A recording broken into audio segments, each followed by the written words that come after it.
మీలో ఎంతమంది 10 ఏళ్లు పైబడిన పిల్లల్ని చిన్న డ్రగ్స్ గురించి నీకేం తెలుసు, లేదా సిగరెట్స్, మద్యం, ఆల్కహాల్ గురించి నీ అభిప్రాయం ఏంటి అని అడిగి ఉంటారు. ఇలాంటి విషయాలు చిన్నపిల్లలతో ఎలా మాట్లాడతామండి? లేనిపోయిన విషయాలు వాళ్ళకి తెలియజేసిన వాళ్ళం అవుతాం అనే అభిప్రాయం కొంతమందిలో ఉంటుంది. ఇంకొంతమంది అసలు ఏం మాట్లాడతాము, వీటి గురించి స్కూల్స్ లో నేర్పరా, లేదా నేను మద్యమో సిగరెటో తాగుతాను కాబట్టి ఎలా మాట్లాడతాము. ఇంకొంతమంది మా ఇంట్లో ఈ అలవాట్లు ఎవరికీ లేవు, సో ఇది మాకు సంబంధించిన విషయం కాదు అనే ఆలోచన కూడా ఉంటుంది. నేను మిమ్మల్ని ఒకటి అడుగుతాను, మద్యం తాగి యాక్సిడెంట్ చేసినప్పుడు తాగిన వారే బలవుతున్నారా? మాదక ద్రవ్యాల మత్తులో అసభ్యకరమైనవి, అసాంఘికమైన చర్యలు సామాన్యుల మీద జరగటల్లా ఈ మత్తు పదార్థాలకు బానిసలై చనిపోయినప్పుడు కుటుంబాలని అనాథలుగా వదిలి వెళ్తున్నారు కదా. ఈ మాదక ద్రవ్యాలు అనేది, మత్తు పదార్థాలు అనేది ఒక వ్యక్తికో కుటుంబానికో సంబంధించిన సమస్య కాదు, ఇది ఒక సామాజిక సమస్య. సంఘటితంగా అన్ని కోణాల నుంచి దీనిని ఎదుర్కోకపోతే ఇది చాప కింద నీరులా మారి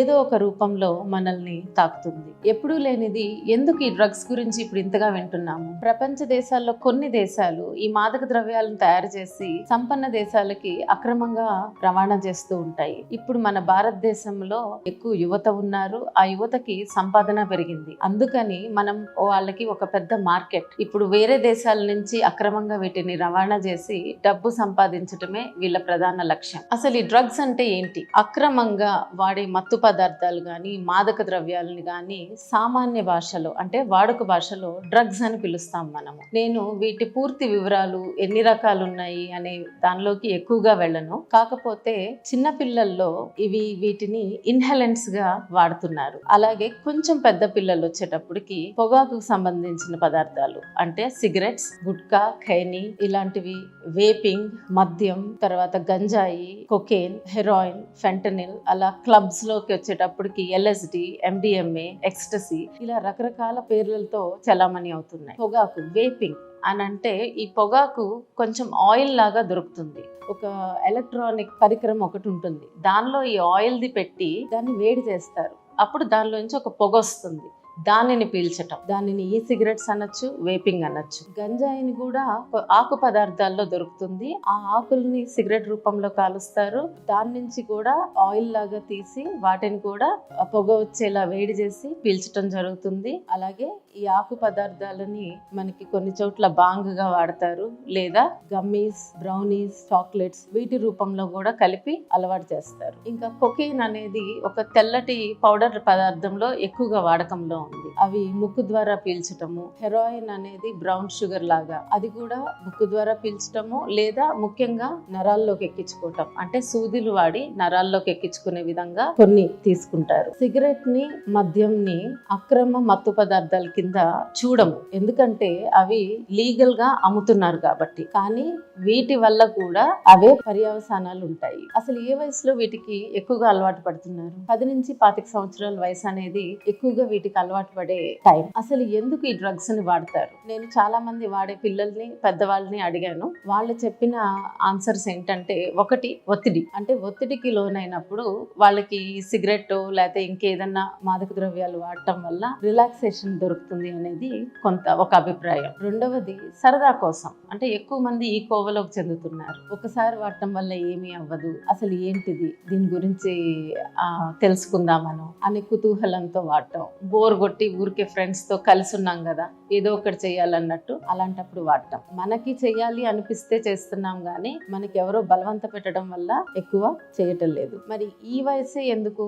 మనకి 30 ఏళ్లలోనూ ఒత్తిడి ఉంటుంది, 40 ఏళ్లలోనూ ఒత్తిడి ఉంటుంది, సరదాలు కావాలనిపిస్తాయి. కానీ 10 నుంచి 25 సంవత్సరాల్లోనే ఎక్కువ ఎందుకు చేస్తున్నారు? దానిని తెలుసుకోవాలంటే అసలు మన మెదడు, అంటే మన బ్రెయిన్ ఎదుగుదల గురించి మనకు ఒక అవగాహన రావాలి. మనకి 5 సంవత్సరాలు వచ్చేటప్పటికే 90% బ్రెయిన్ ఎదుగుతుంది. తర్వాత 10% అనేది ఈ 10 నుంచి 25 సంవత్సరాలు, అంటే మనకి 25 సంవత్సరాలు వచ్చే వరకు మన బ్రెయిన్, మన మెదడు ఎదుగుతూనే ఉంటుంది. 25 సంవత్సరాల లోపు తీసుకునే నిర్ణయాలన్నీ భావోద్వేగాలకు సంబంధించిన నిర్ణయాలు. మన మెదడులో ముఖ్యంగా రెండు భాగాల మీద ఈ ప్రభావం ఎక్కువ ఉంటుంది. మెదడులో ముందలి భాగం, ఇంకొకటి మధ్య భాగం. అంటే ఈ ముందు భాగం మెదడుకి మధ్య భాగం మెదడుకి మధ్య కనెక్షన్లు ఏర్పడుతూ ఉంటాయి ఈ 10 నుంచి 25 సంవత్సరాల వయసులో. మన మధ్య భాగం బ్రెయిన్ లో ఏం జరుగుతుందంటే మనకి నేర్చుకునే కెపాసిటీ, అంటే ఒక కొత్త విషయాన్ని నేర్చుకోవటం కానీ, అంటే చదువు కానీ, బయట ఏదో ఒకటి, ఒక విద్య కానీ, ఒక డ్యాన్స్ కానీ నేర్చుకునే కెపాసిటీ ఉంటుంది. అలాగే ఆ జ్ఞాపక శక్తి ఉంచుకుంటుంది మధ్య బ్రెయిన్లో పనిచేస్తే. అవి నేర్చుకున్నవి బాగా గుర్తుంచుకుంటుంది. అలాగే ప్రేమ, జాలి, దయ ఇలాంటి భావాలు కూడా మధ్య భాగం ఉన్న బ్రెయిన్లోనే ఎక్కువగా ప్రభావం చూపుతాయి. మన శరీరంలో కావాల్సిన హార్మోన్లు, అంటే మన ఎదుగుదలకు కావాల్సిన హార్మోన్లు కూడా మధ్య భాగమైన బ్రెయిన్లోనే తయారవుతాయి. సో ఇవన్నీ ఏమవుతుందంటే ఆ 10-25 సంవత్సరాల్లో మన చుట్టూ జరుగుతున్న విషయాలు, అంటే ఇంట్లో మంచి అవ్వచ్చు, లేదా గొడవలు అవ్వచ్చు, ఫ్రెండ్స్ జీవితాల్లో విషయాలు అవ్వచ్చు, సమాజంలో జరిగే విషయాలు అవ్వచ్చు, వీటన్నిటి ప్రభావం ఆ వయసులో చాలా ఎక్కువగా ఉంటుంది. బ్రెయిన్ అన్నిటినీ రికార్డ్ చేసి ఉంచుకొని తర్వాత మనకి 25 సంవత్సరాలు వచ్చేటప్పటికి దాటిన తర్వాత వీటి వల్ల జరిగే పర్యవసానాలు ఇలా ఉంటాయి అనే ఒక అభిప్రాయానికి వస్తుంది. అంటే మన ముందల బ్రెయిన్ ఏం చేస్తుందంటే లెక్క చూసుకోగలుగుతుంది. అంటే నేను మందు దాగి బండి నడిపితేనో, లేకపోతే గంజాయి తీసుకొని బండి నడిపితే యాక్సిడెంట్ అవుతుంది, ఈ యాక్సిడెంట్ అవటం వల్ల నా కుటుంబానికి బాధ కలుగుతుంది అనే ఆలోచన మీ ముందల మెదడు ఇస్తుంది. సో అది 25 సంవత్సరాల తర్వాతే దాని ప్రభావం ఎక్కువ ఉంటుంది. అంతకు ముందు వరకు మీరు తీసుకునే నిర్ణయాలు చాలా వరకు నాకు మందు తాగితే రిలాక్స్ అవుతుంది కాబట్టి చేస్తాను, లేదా సిగరెట్ తాగితే రిలాక్స్ అవుతుంది కాబట్టి చేస్తాను, ఇట్లా. అంటే కేవలం మీకు రిలాక్సేషన్, ఆనందాన్ని ఇస్తున్నాయి కాబట్టి చేస్తామని ఆలోచిస్తారు. కానీ ఈ చేయటం వల్ల జైలుకి వెళ్తాము, ఈ చేయటం వల్ల జీవితం పాడవుతుంది అనే ఆలోచన 25 సంవత్సరాలు దాటిన తర్వాతే మొదలవుతుంది. ఈ 10 నుంచి 25 సంవత్సరాల్లో పిల్లల్లో శారీరక మార్పులు కూడా చోటు చేసుకుంటాయి, మానసిక మార్పులు చోటు చేసుకుంటాయి. బాగా గమనిస్తూ ఉంటారు. అవన్నీ ప్రతిదీ వాళ్ళ మీద ఎఫెక్ట్ చూపిస్తుంది. అంటే పిల్లలు కూడా వాళ్ళు ఎక్కడ ఇముడుతారు అనేది చూసుకుంటా ఉంటారు. ఆ వయసులో వాళ్ళకి మాక్సిమం శారీరక బలం ఉంటుంది, అలాగే రోగ నిరోధక శక్తి ఉంటుంది. అంటే సామాన్యంగా బాడీకి ఏమైనా బాడీ తట్టుకుంటుంది. అలాగే వాళ్ళకి ఏమీ కాదు, అంటే నాకేమీ కాదు అనే ఒక పాజిటివ్ కాన్ఫిడెన్స్ కూడా చాలా బాగా ఉంటుంది. వాళ్ళకి మంచి ప్రోత్సాహకరమైన వాతావరణంలో ఉంటే వీళ్ళు సరైన మార్గంలో, అంటే ఒక చదువులోనో, ఒక ఆటల్లోనో, లేదా ఒక కళల్లోనో ఏదో ఒక రూపేణ బాగా ఎదుగుతారు. ఈ మాదక ద్రవ్యాలు మన బ్రెయిన్ని ఎలా హైజాక్ చేస్తాయి, అసలు మన బ్రెయిన్లో ఎందుకు వీటి వల్ల మనకి ఆనందం కలుగుతుంది అనేది కూడా తెలుసుకుందాం. నార్మల్ మనుషుల్లో బ్రెయిన్లో ఆనందం కలిగినప్పుడు, అంటే ఒక మంచి ఫుడ్ తిన్నప్పుడు, సినిమాకి వెళ్ళినప్పుడు, ఫ్రెండ్స్తో గడిపినప్పుడు, లేదా చదువులో మంచి మార్క్స్ వచ్చినప్పుడు, ఆటల్లో గెలిచినప్పుడు, డ్యాన్స్ చేసినప్పుడు మన బ్రెయిన్లో ఒక డోపమిన్ అనే ఒక రసాయనం విడుదలవుతుంది. దాన్నే హ్యాపీ హార్మోన్ అంటాం. సో అది రిలీజ్ అయినప్పుడు మనం ఆనందంగా ఉంటాం, మనకు అది సరిపోతుంది జీవితానికి. ఆది మానవుడిగా మనము డెవలప్ అవుతా వచ్చినప్పుడు మనం ఒకప్పుడు వేటకి వెళ్తే కానీ ఆహారం ఉండేది కాదు. అంటే ఎంతో కష్టపడితే మనకి ఆహారం దొరికేది. ఆ ఆహారం దొరికినప్పుడు ఆనందంగా ఉండేది, అంటే హ్యాపీ హార్మోన్ ఉండేది. అలాగే ఇప్పుడు ఎంతో చదివితే మనకు ఒక ర్యాంక్ వస్తుంది, దానివల్ల ఆనందం వస్తుంది. అలాగే ఎంతో శ్రమిస్తే కొంచెం డబ్బు వస్తుంది, దానివల్ల ఆనందం వస్తుంది. ఇప్పుడు అదే ఈ మాదక ద్రవ్యాలు వాడటం మొదలైందనుకోండి, ఒకేసారి ఈ డోపమిన్ లెవెల్ పెరిగిపోతుంది. అంటే మీకు ఎప్పుడు మీ బ్రెయిన్కి ఎప్పుడు అలవాటు లేనంత స్థాయిలో ఈ హ్యాపీ హార్మోన్స్ ఉంటాయి. సో ఇవి తీసుకున్నప్పుడు ముందు ఒక విధంగా అంతా బాగున్నట్టు అనిపిస్తుంది, బాగానే ఉంది కదా అనిపిస్తుంది. సో మీరేమనుకుంటారు, రెండోసారికి నాకు ఫస్ట్ టైం ఏం అవ్వలేదు, ఇంకొకసారి తీసుకున్న ఏం అవ్వదు అనుకుంటారు. అలా ఇంకొకసారి ప్రయత్నించినప్పుడు మీకు ఏమీ అవ్వదు, సో అంతా బాగానే అన్నట్టు అనిపిస్తుంది. అందుకని ఆ లెవెల్స్ తగ్గిపోతూ ఉంటాయి. తగ్గినప్పుడు, అంటే డోపమిన్ మీరు వాడినప్పుడు ఉంటుంది, కానీ 1 గంట 2 గంటలో లేదా ఆ రోజులో తగ్గిపోతుంది కదా. తగ్గిపోయినప్పుడు మళ్ళీ మీకు అలాంటి అనుభూతే కావాలనిపించినప్పుడు మీరు మళ్ళీ తీసుకుంటారు. ఆ అలవాటు చివరికి రోజువారీగా మారుతుంది. అంటే అవి తీసుకోకపోతే మీలో అలజడి మొదలవుతుంది. ఒక రకమైన శారీరక మార్పులు, కోపము, బాధ ఇలాంటివి రకరకాలవన్నీ రావటం మొదలు పెడుతుంది. ఆ పాయింట్లో వీటికి బానిసలైనట్టు లెక్క. ఇవి అలవాటు అయిన వాళ్ళు దీని నుంచి బయటపడటం ఎంత కష్టమో మనకిప్పుడు అర్థమవుతుంది. అంటే ఇది ఒక విధంగా ఒక జబ్బుగా మారిపోయింది. మరి ఇవి తీసుకున్నప్పుడు ముందుగా మన బ్రెయిన్లో ఏం జరుగుతాయో తెలుసుకుందాం. అంటే అవి తీసుకున్నప్పుడు మీకు ఫస్ట్ రిలాక్సేషన్ లాగా ఉండొచ్చు, లేదా కొంతమందిలో అన్ని సర్వేంద్రియాలు అంటే చూపు కానీ అన్నీ ఎక్కువ క్లియర్గా కనిపించడం, శబ్దాలు క్లియర్గా వినిపించడము ఇలాంటివి జరగచ్చు. కొన్నిసార్లు ఆ బాధల్ని మర్చిపోవడము, నొప్పి పోవడము ఇలాంటివి కూడా జరుగుతాయి. అంటే అది బాధను మర్చిపోవడం కాదు, మీకు మతిమరుపు వస్తుంది. అలాగే ఇంకొకటి ఏం జరుగుతుందంటే నిర్ణయాలు తీసుకునే ఎబిలిటీ, అంటే ఇప్పుడు డెసిషన్ మేకింగ్ అంటారు. సో ఆ టైంలో మీకు అవగాహన తగ్గుతుంది, ఆలోచన తగ్గుతుంది. అలాగే కొందరిలో గుండె కొట్టుకోవడం ఎక్కువ అవుతుంది, బ్లడ్ ప్రెషర్ ఎక్కువ అవుతుంది. ఇవి మీలో జరిగే మార్పులు. అందుకే ఆ మోతాదును మించితే కొన్నిసార్లు హార్ట్ అటాక్ కూడా రావచ్చు, స్ట్రోక్, హార్ట్ అటాక్ లాంటివి కూడా రావచ్చు. అది ఇమీడియట్గా జరిగేవి. అదే లాంగ్ టర్మ్లో ఇప్పుడు ఇవి ఎలా అయితే మధ్య బ్రెయిన్ మీద ప్రభావం చూపిస్తాయో, అలాగే ఒక 10 ఏళ్ళు 12 ఏళ్ళు ఈ వాడకం ఇలాగే మొదలైంది అనుకోండి, మతిమరుపు ముఖ్యంగా అది కొత్త విషయాలు నేర్చుకోలేకపోవడం, అలాగే కోపం, అసహనం ఇలాంటివి. తర్వాత మెంటల్ డిజార్డర్స్ అంటే మానసిక వ్యాధులు, సైకోసిస్ అంటే ఎక్కువగా ఉద్రేకపడటం ఇలాంటివన్నీ జరుగుతాయి. మరి ఇవి తాగుతున్నప్పుడు, మద్యం తాగుతున్నప్పుడు, గంజాయి సేవించినప్పుడు మిగతా శరీరంలో ఏం జరుగుతుంది? ఇప్పుడు మీరు మద్యం సేవిస్తున్నప్పుడు అది మీ కోశంలోకి ప్రవేశిస్తుంది, అంటే మీ పొట్టలోకి వెళ్ళిన ప్రతి చోట అది తాకుతూ వెళ్తుంది అన్నమాట.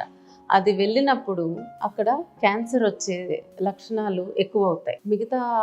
మిగతా పాపులేషన్తో అంటే ఇవి వాడని వాళ్ళతో పోలిస్తే మీకు 13-15% ఎక్కువ ఛాన్స్ ఉంటుంది. మీరు ఒక మద్యం తీసుకున్నారనుకోండి, మీ శరీరానికి ఒక అన్నం తీసుకుంటే దాని నుంచి శక్తి చేయడం, లేదా ఒక చపాతీ తింటేనో పప్పు తింటేనో వాటి నుంచి ఏం చేయాలి, ఒక శక్తిని ఎలా నిర్మించుకోవాలనేది దానికి తెలుసు. మీరు అదే మద్యం తీసుకున్నప్పుడు దాని నుంచి ఏ శక్తి మన శరీరం తయారు చేసుకోలేదు, అంటే దానిని ఒక విషంగా శరీరంకి అర్థమవుతుంది. అందుకని ఏం చేస్తుందంటే దాన్ని తొందరగా బయటికి పంపించడానికి ప్రయత్నిస్తుంది. దాన్ని చిన్నగా అంటే మీరు తీసుకున్నాక వాటిని చిన్నగా భాగాలుగా చేసేసి మీ లివర్కి వెళ్తుంది అనమాట. అంటే కలేయం, లివర్ అనేది ఇక్కడ ఉంటుంది. ఆ కలేయానికి వెళ్ళి అక్కడ దానిని బయటికి పంపించే ప్రయత్నం జరుగుతుంది. ఈ చిన్నగా విడదీస్తున్నప్పుడు వచ్చే పదార్థాలు మన శరీరానికి ఎంతో హానికరం, కలేయాన్ని డ్యామేజ్ చేస్తూ ఉంటాయి. అంటే మీకు బయట దెబ్బ తగిలింది అనుకోండి, ఇక్కడ పెలుసు కడుతుంది కదా, అలానే లివర్ లో కూడా జరుగుతుంది. ఆ జరుగుతూ ఒక స్టేజ్కి వచ్చాక లివర్ మొత్తం స్కార్ అయిపోతుంది, అంటే మొత్తం ఇలా ఇక పనికి రాకుండా అయిపోతుంది. ఆ టైం వచ్చేటప్పటికి మనం ఏమీ చేయలేము, ఆ మద్యం మానేసినా కూడా ఏం చేయలేము. దానివల్లే మిగతాయన్ని వాళ్ళు ఇలా పొట్ట పెరగడము ఇలాంటివన్నీ మొదలవుతాయి. ఇలా చెప్పుకుంటూ పోతే మన శరీరానికి జరిగే ఎన్నో హానికరమైన విషయాలు ఉంటాయి. కానీ ఇప్పుడు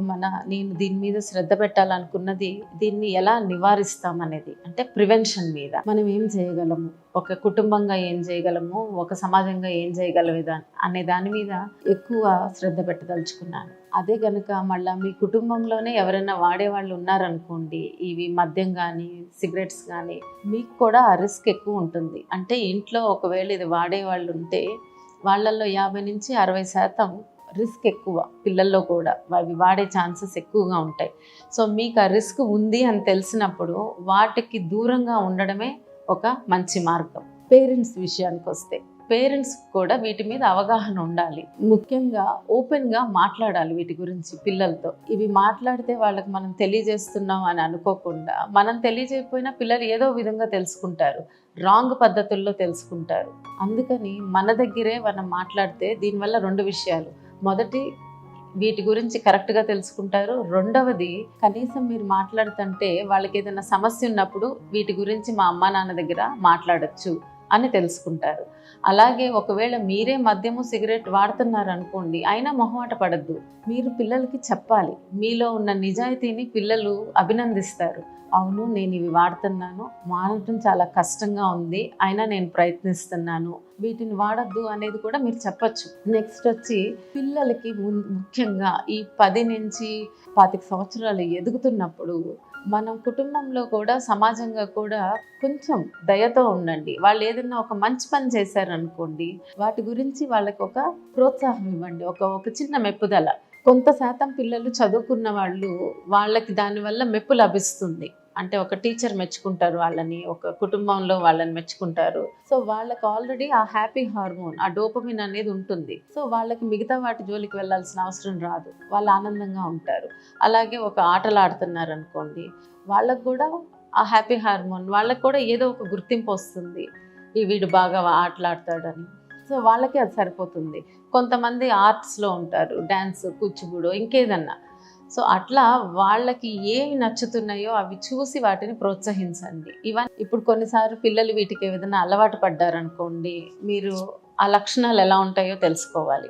అంటే కళ్ళు ఎర్రగా ఉండడం, అంతకు ముందంతా బాగానే చదువుకునే పిల్లలు మిమ్మల్ని అవాయిడ్ చేయటం, రాగానే గదిలోకి వెళ్ళిపోవడం, లేదా అకారణంగా ఎక్కువ కోపం రావడం, వెయిట్లో తేడాలు రావచ్చు, ఇలాంటివన్నీ ఉండొచ్చు. సో వీటన్నిటిని గమనిస్తూ ఉండండి. గమనించినప్పుడు టీచర్స్తో మాట్లాడడం, వాళ్ళ స్నేహితులతో మాట్లాడడం, ఇలా కొంచెం ఎక్కువగా శ్రద్ధ పెట్టి చూడండి. వాళ్ళు చెప్పేది మీరు ప్రశాంతంగా వినగలగాలి. ఒకవేళ ఏదైనా వాడాము అని చెప్పినా కూడా వెంటనే ఆవేశపడకుండా, ఎందుకు వాడుతున్నారు, దీని నుంచి బయటపడటానికి ఏ విధంగా మీరు సహాయం చేయగలరు అనేది సపోర్ట్ మీరు కుటుంబంగా అందించాలి. ఇంకా అన్నిటికన్నా ముఖ్యమైన విషయం, మనం చెప్పేది మనం ఆచరించాలి ముందు.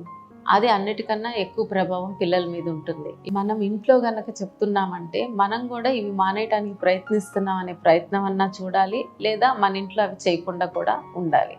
అప్పుడే వారు మన మాటకి ఎక్కువ విలువిస్తారు. నెక్స్ట్, స్కూల్లో టీచర్స్ 6-7 ఏళ్ల వయసు నుంచే పిల్లల్ని గమనించుకుంటూ ఉండాలి. ఇలాంటివి అవగాహన కార్యక్రమాలు వాళ్ళ వయసుకు తగ్గట్టు వాళ్ళకి నేర్పిస్తూ పోవాలి. అంటే ఒక్కసారి చెప్పి వదిలేయటం కాదు, ప్రతి 3 నెలలకు ఒకసారి ఏదో ఒక రూపేణ వీటికి అవగాహన కార్యక్రమాలు ఉండాలి. టీచర్స్ కూడా ప్రతి క్లాస్లో ఒకళ్ళిద్దరు కొంచెం అల్లరి పిల్లలో, తుంటరి పిల్లలో ఉంటారు, లేదా కొంతమంది ముభావంగా ఉంటారు. అంటే వాళ్ళకి ఏదో బాధ కలుగుతుంది, కుటుంబంలో అవ్వచ్చు, లేదా స్నేహితుల మధ్య అవ్వచ్చు. అవి గమనించుకొని వాళ్ళ మీద కొంచెం ఎక్కువ శ్రద్ధ పెట్టండి. అలాగే అంత చదువులో ఎక్కువ బ్రైట్గా లేని పిల్లల్ని కూడా అదే విధంగా ఓన్లీ చదువుకోమని ఎక్కువ ఒత్తిడి తీసుకురావద్దు. చదువు ఇంపార్టెంట్, కాకపోతే అందరూ చదువుకోవటం కోసమే పుట్టరు, వాళ్ళల్లో వేరేవి కూడా ఉంటాయి. సో వాటిని ఏంటో గమనించి వాటిని వాటి వైపు పెట్టండి.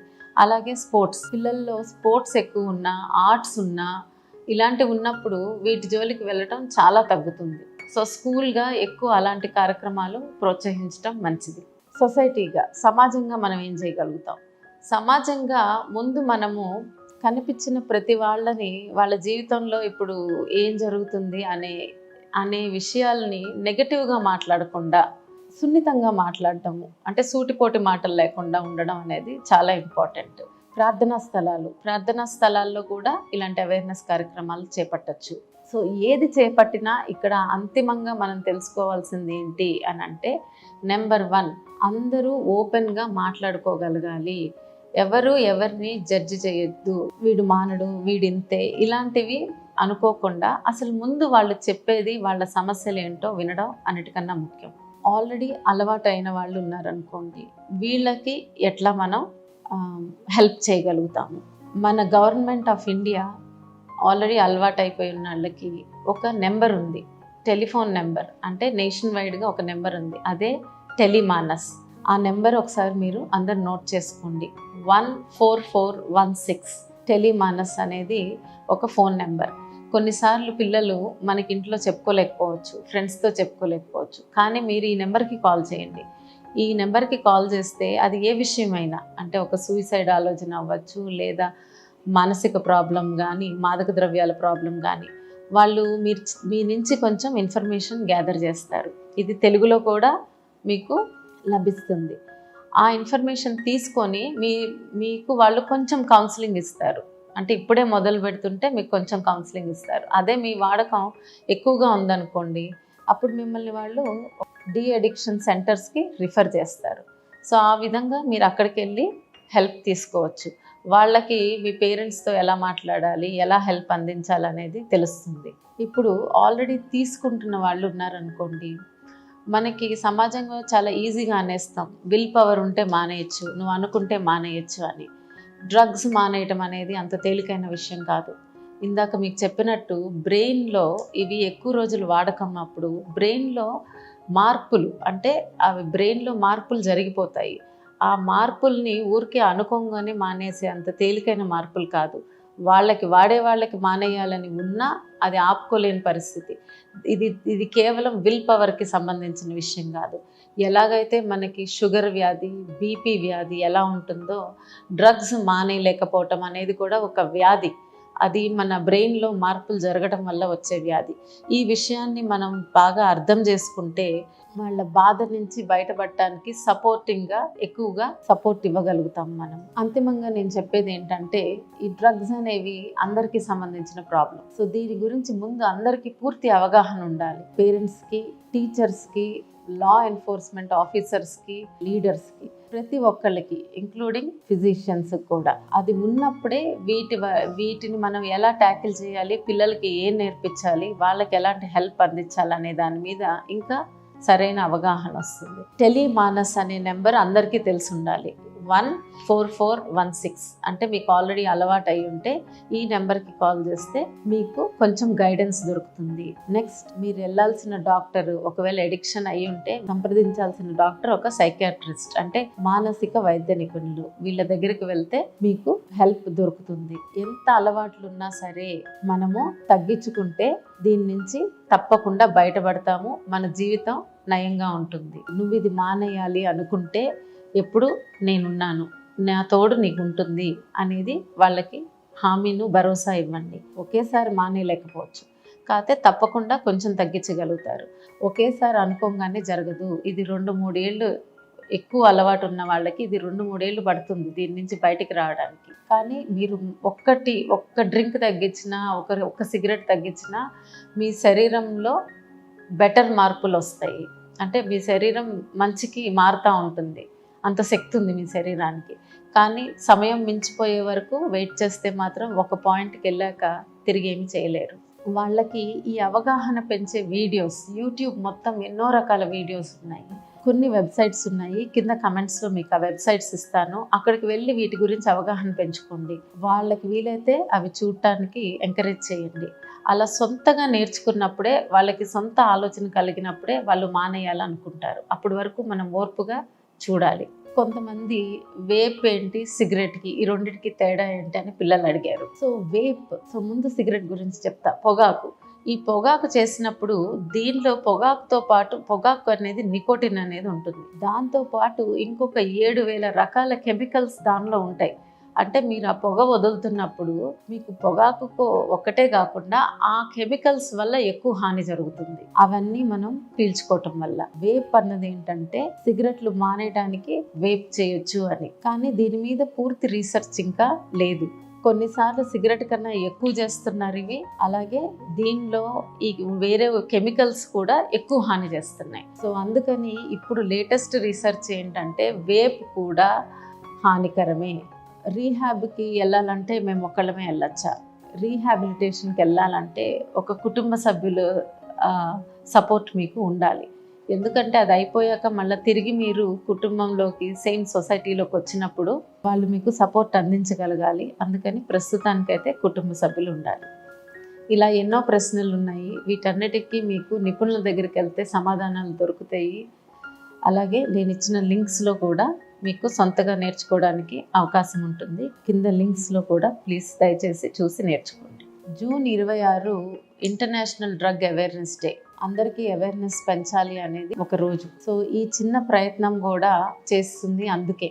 అంటే ఇది ఓపెన్గా మాట్లాడుకోగలగాలి అందరూ అని. సో దయచేసి ఈ విషయంలో మీరు ఏమన్నా నేర్చుకొని ఉంటే ఓపెన్గా మీ పిల్లల్ని అడగండి. స్కూల్స్లో టీచర్స్ ఉంటే దీన్ని పిల్లల్ని గమనించండి, పిల్లలతో మాట్లాడి చూడండి. నేను వెళ్ళి కొంతమంది పిల్లలతో మాట్లాడినప్పుడు వాళ్ళు చాలా ఓపెన్గా చెప్పారు. కొన్ని విషయాలు అయితే మరి మీరు ఇవి వాడుతుంటే ఇంట్లో తెలియకుండా ఎలా ఉంటారు అని అంటే వాళ్ళే చెప్పారు. కళ్ళు ఎర్రబడితే డ్రాప్స్ ఉన్నాయి మేడం, అవి వేసుకుంటే తెలీదు, కంబైన్డ్ స్టడీ అని లైబ్రరీలో చదువుకుంటున్నామని ఆగిపోతాము, ఇలాంటి వాళ్ళే చెప్తున్నారు. సో ఓపెన్గా పిల్లలతో మాట్లాడండి, సపోర్ట్ సిస్టమ్ని ఇవ్వండి. Thank you.